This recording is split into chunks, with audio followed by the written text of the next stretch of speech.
Okey, assalamualaikum warahmatullahi wabarakatuh. Akan berempat dalam ngelun aku Nabawi. Jadi orangnya tanya akan tajak uin aran diri karena nangon yang wisuda. Jadi no tanya akan tajak kenan jadi mana-mana elok kalau mana balik ngopi dah. Maka. Oyanya buku-buku koleksi lun ada peduh ino kan? Malu buku-buku ino. So lagi soalnya yang galak-galak lian hits. Firsa Besari kah? Le macam ni.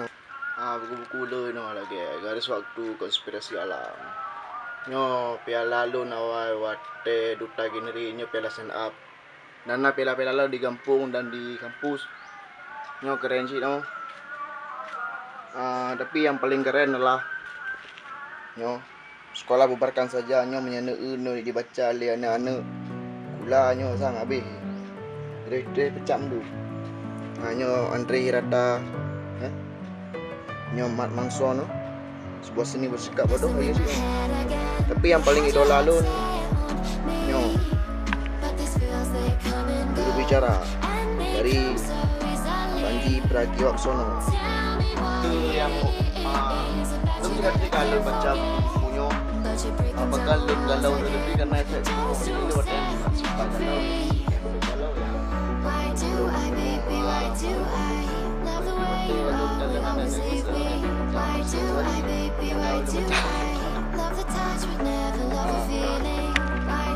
tapi ya nasabah buku yang paling lun galak selainnya yaitu bukunya hai.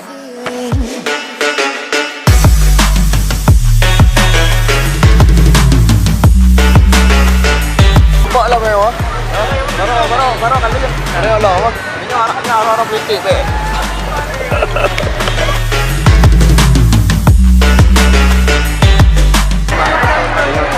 Lama apa kita godang tu. Ya. Jago lando. Ayolah. Enggak, ini bukan foto, ini video. Oh, video. Alah, selamat pun. Nampak ada di belakang. Bere. Yang dah syariah. Aduh, dia tu juga.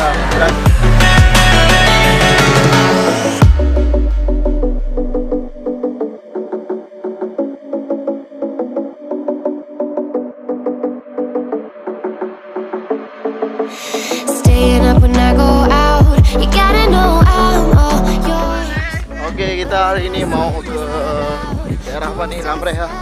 Cuma tadi pergi ke pulang wisuda, lalu kita ke sini. Kita terus lah.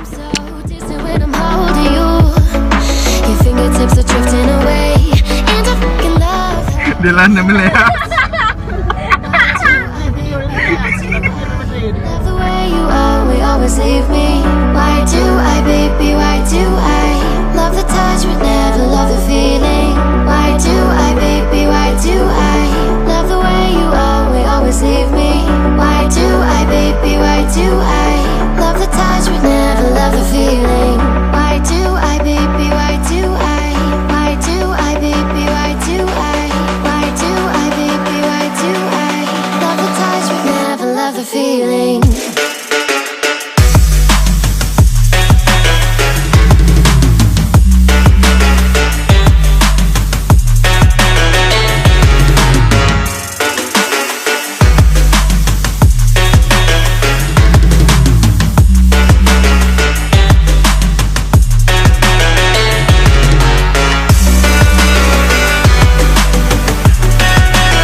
Yang dua dia ke apa ya?